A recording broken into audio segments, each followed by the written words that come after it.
Olá pessoal, tá começando o Literato. Aqui você encontra as melhores dicas de leitura e conhece as histórias de grandes escritores. Na entrevista com o autor de hoje, Políbio Avos conta um pouco sobre a relação dele com Cuba, que resultou em um livro. Eu fiz 20 viagens, eu digo sempre que não foi para namorar nem tirar retrato, foi para estudar. E a nossa convidada para o quadro Eu Sou é a escritora Wilma César. A minha relação com a literatura, ela é desde sempre.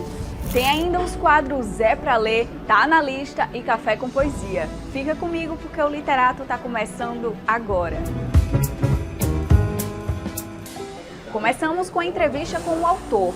Políbio Alves conta um pouco sobre a relação dele com Cuba e sobre a relação com a mãe. Vamos conferir esse bate-papo super legal com a repórter Amanda Falcão. O nosso convidado de hoje é natural de João Pessoa, nasceu no bairro de Cruz das Armas. Tem uma história em especial com a sua mãe, que lhe inspirou e abriu muitos caminhos. E foi para dar uma vida melhor a ela que ele foi para o Rio de Janeiro. Talvez a contragosto, mas se tornou um cidadão carioca. E hoje ele está aqui para falar sobre sua história, sua trajetória e suas publicações, que inclusive, além do português, as publicações têm no espanhol, francês e inglês, não é isso, Políbio? Isso. Bem-vindo ao nosso programa. Como Obrigado. é que começou a tua relação com a literatura? Olha, eu morava numa casa de taipa e tinha uma professora que se lecionava em Cruz das Armas, que era primadona. A casa dela de telha era milionária. Naquela época, em Cruz das Armas, 90% das casas de paia. Um dia eu me aproximo da escola, do batente, ela olhou para mim: o que você quer? Como se fosse um mendigo, pegou no meu nariz, eu digo: eu sei ler.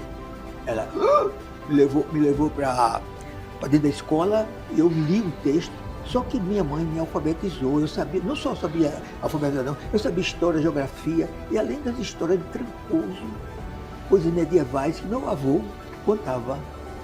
Então foi sim, aí eu não tinha nunca visto livro, o único livro que eu tinha visto era uma Bíblia velhinha, que meu avô era evangélico.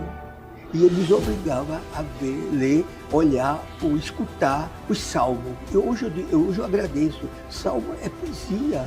A Bíblia é o maior livro do mundo, tem tudo dentro da Bíblia. Não estou falando de religiosidade, não. Estou falando do que tem necessário na Bíblia. Aí foi quando eu descobri os livros. Eu comecei com aquela coisa na cabeça, com aquela coisa assim, vendo umas coisas para escrever. Uma mulher que era espírita disse que era um negócio de espiritismo. Aí eu por mim mesmo, assim, se eu escrever isso e alguém deixar num canto, eu acho que sai de mim. Aí eu chegava na escola antes, botava debaixo das carteiras os textos que eu tinha lido. Quando é um belo dia, ela disse: pode, levante aí, eis aí o poeta. Eu não sabia que era poeta. E por aí foi. Os livros foi que me salvaram, e hoje eu estou aqui por causa dos livros. Inclusive, a tua primeira publicação é datada de 1983. Não é isso? É. E aí, essa primeira publicação, inclusive, deu tão certo que aí ela foi publicada depois em outras línguas. Vamos falar sobre essa publicação? O título original é O Que Resta dos Mortos, 1983. A segunda foi espanhol. Espanhol. E daí... a outra foi em francês. E aí você tem essa vivência, inclusive, com outros países, inclusive com Cuba, que é um país que lhe traz um grande afeto, boas memórias, e desagou também num livro, numa outra publicação, com poesias voltadas para Cuba. Existe uma professora chamada Elizabeth Maria, professora não, doutora professora Elizabeth Mariello, de Campina Grande. E em suas andanças pelo mundo, ela leva o texto do autor paraibano. E eu fiquei, ela nunca foi a Cuba. Eu comecei a receber correspondência de Cuba. Eu digo: vou nada, as informações que eu tinha era muito desfavorável. Eu digo: vou não. Aí quando falou que era para fazer parte do enterro de Che Guevara, eu digo: eu vendo a casa e vou. Aí fui. Quando eu chego lá em Cuba, eu pensava que tinha pouca gente, o mundo inteiro, e um bocado de brasileiro, botaram tudo no mesmo hotel, Hotel Presidente, perto da Casa das Américas. Quando eu chego lá, tem uma placa assim com o meu nome, um casal se apresentou, Henrique Cirulis e Merceditas. Aí ela disse: olha, nós queremos mostrar os pontos turísticos de Cuba. Aí eu disse: sou turista não, eu quero conhecer o povo cubano. Ela disse a mim que ninguém nunca disse isso a ela. Resultado, nessas viagens eu descubro a Havana Vieja, o nosso Varadouro em miniatura. A Havana Vieja é um mundo, né? Aí eu enlouqueci, me apaixonei, aí voltei, neste mesmo ano, outras vezes, para estudar. Então eu fiz 20 viagens, eu digo sempre que não foi para namorar nem tirar retrato, foi para estudar. Vamos voltar a falar da tua mãe? Eu percebo que ela é uma grande bússola aí no teu caminho. E aí eu pergunto à tua mãe para saber se ela aparece também nas tuas escritas, nos teus poemas, Sim. se ela te inspira. Não. Minha mãe era assim, uma camponesa, né, da cidade de Areia, do sítio de Areia, que trabalhava lavrando a terra e criando bode, porco. E houve uma tragédia na família. Ela tinha uma irmã que sabia tocar piano, falava outros idiomas. E naquela época os donos de terra pegavam seus filhos para estudar na casa dele. Não era em colégio, nada não. Essa minha tia lecionava. Ele ficou viúvo e propôs em casamento a minha tia. Quer dizer, ela tinha uns 18 anos, ele tinha bem 200 anos, sei lá. Perguntou, fez a proposta. Você quer casar comigo? Ela disse não, deu um tiro na testa dela. Jogaram depois o corpo lá. Não houve polícia, nada. Ela era dona. Minha mãe vendo isso, não, eu não vou ficar aqui não. Veio sozinha e foi trazendo a família. E aí você estava me falando que o seu avô disse que sua mãe casou muito tarde, porque naquela época elas casavam cedo, de verdade, 13 anos, meninas. Ela casou aos 20. Foi. E aos 25... Muito velha para aquela época. E aos 25 ficou viúva. Foi. Isso foi em Cruz das Armas. Minha mãe é assim, ela não tinha nenhum diploma universitário, mas ela sabia de tudo, era uma sábia. Ela dizia que tudo é a mente. Se você diz que você é grande, você torna-se grande. Se você é mendigo, vai ficar mendigo. Então eu aprendi com ela, levantar a cabeça, né? E eu vou conseguir. A gente falou aqui da tua primeira publicação, 1983, de lá pra cá já são 9. A mais recente, inclusive, a gente nem tem aqui, porque está esgotada. Fala um pouquinho sobre ela. Desculpe, não é best-seller. É porque foi uma edição pequena, 300 livros, e eu lancei 2 vezes. E no primeiro lançamento lá no café da usina, da Energisa Cultural, só da universidade foi 50 alunos. Vem de quase tudo. Ele está na livraria do Luiz, né? E agora só tem 4 livros lá. Como é o nome do título? Outono, Memorial da Escritura. O que é isso? Outono, simbolismo, né? Eu já estou viajando, estou com 83 anos, com a cara de 20. Eu escrevi esse livro, que alguém disse que é uma autobiografia. Ai, que lindo. Outros dizem que é um romance memorialista. E eu digo, que eu sou muito atrevido, que é a realidade transfigurada em ficção. Para fechar nossa entrevista, bem rapidinho, o que é que te inspira em cada uma dessas obras? É o dia a dia. É o dia a dia. É como eu disse, o dia a dia é um prato cheio para quem quer escrever. Não é o eu, o seu, não tem importância. É a vida que está aí para você desfrutar. Uma grande honra ter você aqui no Literato. Eu esperava por essa entrevista há muito tempo. Você é um grande poeta. Eis aqui o poeta conosco. Muitíssimo obrigada. Para finalizar, eu gostaria que você escolhesse uma de suas obras e lesse um trecho para a gente. Estou tão alegre que o sono me escapa e se lacra sob o azul das paredes. É o mesmo continente, sala e quarto, aquele azul descascado pelo tempo. Estou tão só e contente que amanhã de manhã vou abrir a janela e me lançar do 12º andar e decupar um soco no mundo. Obrigada pela conversa, Políbio. Abraço para você. Agora paramos rapidinho para o primeiro intervalo. Até já!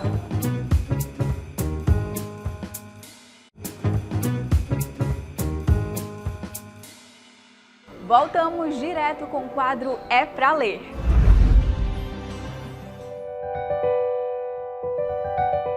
Olá, sou Daniel Dantas, da Livraria do Luiz, e a minha dica de leitura hoje, para quem gosta de história, assunto de guerra, 2 livros interessantes, que é Como Ser um Ditador e Napoleão, A Fuga de Elba. Uma boa leitura e até a próxima. Vamos assistir agora ao quadro Eu Sou. Hoje vamos conhecer a história da escritora Wilma César. Eu sou Wilma, Wilma César, sou de Patos, na Paraíba. Sempre destaco essa minha origem, tenho muito orgulho de ser uma mulher sertaneja. Sou psicóloga e atuo no Ministério da Saúde desde 2018 na área de auditoria do SUS. E a minha relação com a literatura, ela é desde sempre. Eu fui criada numa casa de muita valorização da leitura e da literatura, rodeada por livros, por vó professora, tia professora, pai professor, mãe dona de casa, né? Mas muito leitora.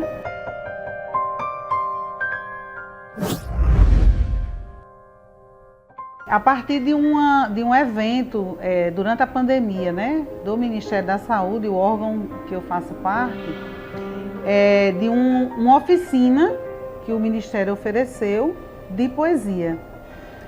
E esse e-mail chegou para mim e eu assim me encantei com a proposta, né, com a possibilidade, e entrei sem ter nada registrado até então, nada mais registrado, né? E aí eu comecei a escrever e comecei a ser validada. Eu sempre digo assim, validada pelos outros, faltava a minha validação. E comecei a escrever, inclusive parte desses poemas que estão no livro que eu lancei recentemente. E aí a validação realmente, depois de família, amigos, amigas, ela veio de um evento conduzido por Zezita Matos.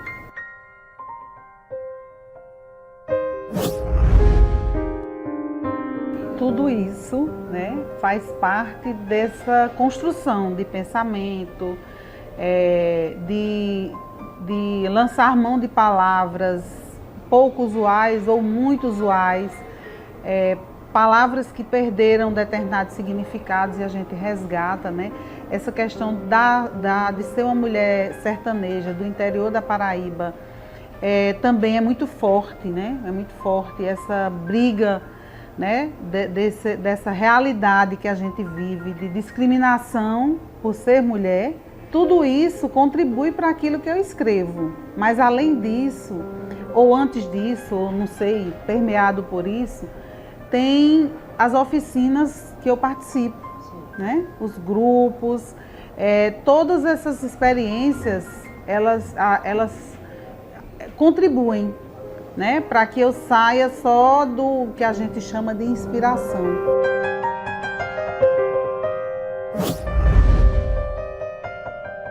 É a primeira obra, eu espero que outras venham, né, com o tempo. Poemas para todos os tempos, eu reuni 31 poemas a partir dessas oficinas que eu falei, né, principalmente da oficina promovida pelo Ministério da Saúde, mas também outras oficinas. Tem uma autora mineira que eu sempre faço, ela inclusive faz parte da mentoria desse livro, que é Mel Renault. Eu reuni aqui 31 poemas, que aí eu chamo Todos os Tempos, porque são meus tempos internos e meu olhar, né, para fora desse mundo. E essa capa, eu tenho muito orgulho dessa capa, porque ela é desenhada, né, por Sofia César, que é minha filha mais nova, minha filha caçula. Nesse livro também tem um poema que eu escrevi para ela, que é Estado de Graça. Então, assim, esse livro ele traz toda essa carga, né, de ser uma realização, de eu acreditar naquilo que eu coloquei aqui dentro. A coleção Desaguamentos, ela é da editora que Débora Gil conduzia, né, a Escaleiras. E essa foi uma organização que reuniu 45 autoras e eu tenho um texto nessa antologia, na verdade 2 textos. Essa é uma revista lá da Bahia, do interior da Bahia, eles fazem uma seleção, revista Geração de 20, e eu mandei um texto e fui selecionada para participar.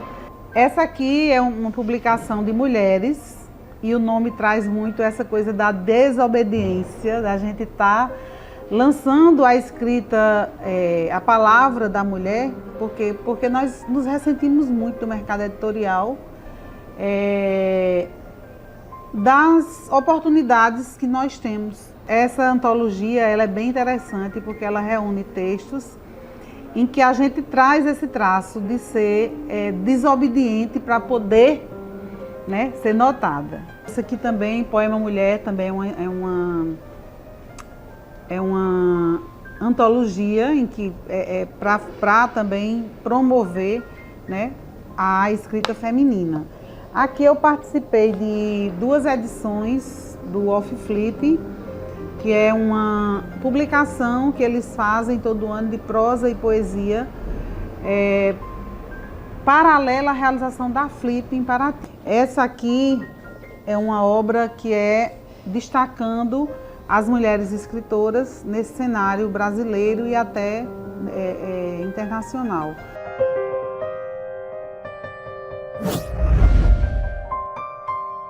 Esse poema eu fiz num momento de muita revolta como mulher, né? Porque sempre que nós somos agredidas, nós somos julgadas como responsáveis pela agressão que sofremos. E eu fiz esse poema também com aquela história de Mari Ferrer, aquela menina que foi estuprada durante o evento que ela estava participando, né? Ela estava trabalhando e aconteceu isso, né? E eu fiz esse poema, culpada. Culpada, fogosa. Culpada, libidinosa. Culpada, dengosa. Culpada, saia rosa. Culpada, monstruosa. Queima, segrega, aponta, condena.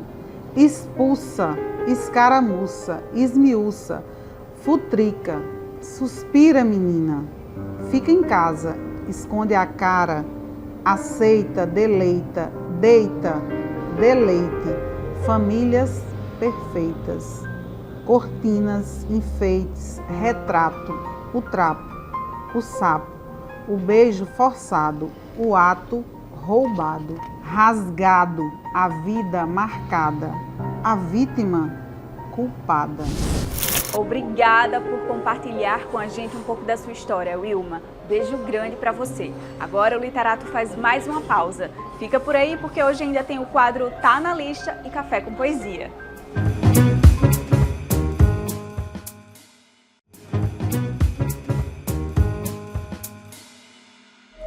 Voltamos e já sabe, né? Separa o café porque vai ter poesia.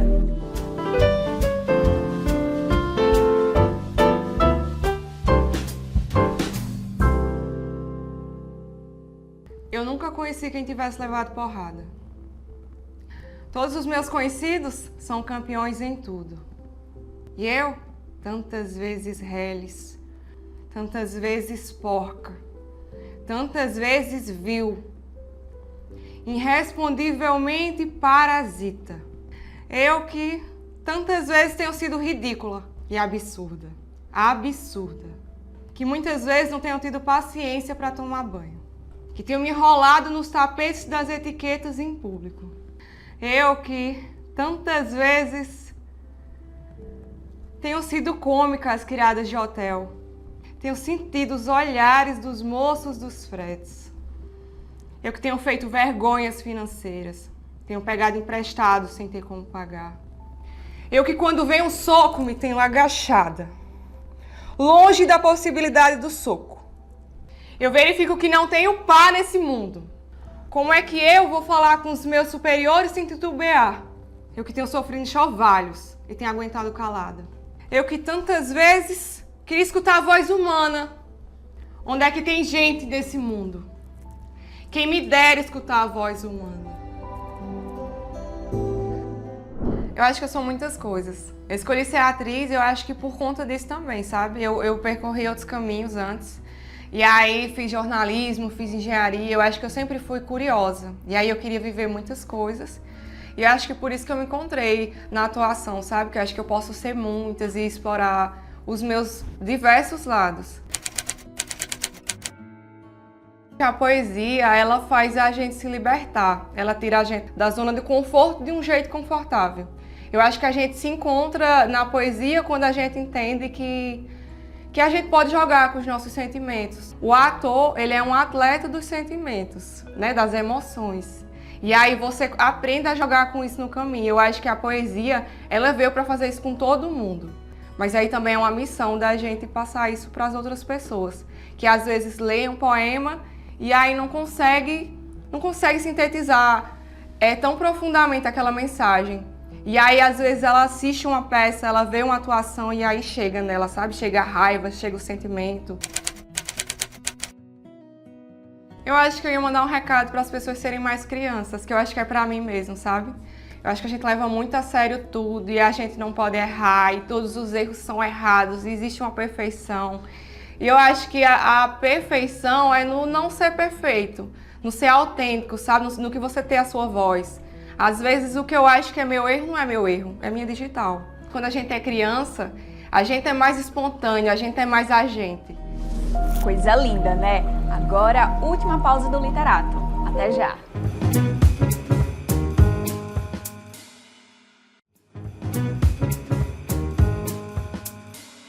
Voltamos e com mais dicas de leitura. É hora do Tá na Lista com Sayaka Shoji. Oi, Sayaka! Oi, Lili! Oi, pessoal! Cheguei com o Tá na Lista aqui no nosso Literato e vocês já sabem, com as melhores sugestões de leitura da galera de casa para vocês. Então, eu já vou chamar logo a Vitória Bárbara, que trouxe uma dica de livro super interessante. Vamos conferir? Imagina você está procurando emprego e de repente você vai parar na mansão do maior e mais temido vilão de todo o reino. Oi, gente, meu nome é Vitória Bárbara e hoje eu vim recomendar o livro Assistente do Vilão, da autora Hannah Nicole. Um livro de fantasia que basicamente conta a história de uma menina super desastrada que vai começar a trabalhar para o vilão como sua assistente. É um livro super divertido, leve, cheio de cenas fofas que com certeza vocês vão adorar a cada página. Eu particularmente adorei essa dica. E vocês? E aliás, hoje eu quis fazer diferente e eu trouxe uma saga de fantasia para vocês, é isso mesmo, da mesma autora de O Trono de Vidro, Corte de Espinhos e Rosas, de 2015, é escrito por Sarah J. Maas e nos apresenta uma terra de magia e sensualidade. E nesse contexto aí super complexo, para eu explicar aqui rapidinho, a gente conhece a Feyre, uma humana que é forçada a se tornar uma caçadora ali para ajudar a família. E após matar um feérico, que é uma criatura mística das lendas antigas, ela acaba rompendo um tratado milenar. Arrastada para uma terra mágica e traiçoeira, ela descobre ali que o seu captor não é um animal, mas sim o Tanlin, o senhor da corte feérica da primavera. E à medida que ela descobre mais sobre esse mundo, esses sentimentos que ela sente ali pelo Tanlin passam da mais pura hostilidade até uma paixão avassaladora. Pareceu familiar? Pois é, o primeiro livro ele foi escrito e inspirado no famoso conto de fadas A Bela e a Fera, com influência aí do folclore norueguês, que deu um resultado super interessante. ACOTAR, que é como os fãs chamam a série, traz mais de 350 páginas de uma leitura deliciosa sobre uma revolta em andamento, uma possível guerra à espreita e uma vilã planejando controlar todas as cortes. Com escrita extremamente cativante, descrições criativas e alguns plots que deixam a gente sem fôlego, a autora com certeza vai te conquistar, eu prometo. É isso, Lili. Hoje eu vou ficando por aqui, mas você sabe que já eu volto com mais dicas de leitura pra você, né? Beijo, tchau! Sayaka sempre maravilhosa, né? Obrigada, Sayaka. Beijo pra você. E o Literato vai ficando por aqui. Para rever o programa de hoje, é só acessar o nosso canal no YouTube TV Cidade João Pessoa. Até semana que vem.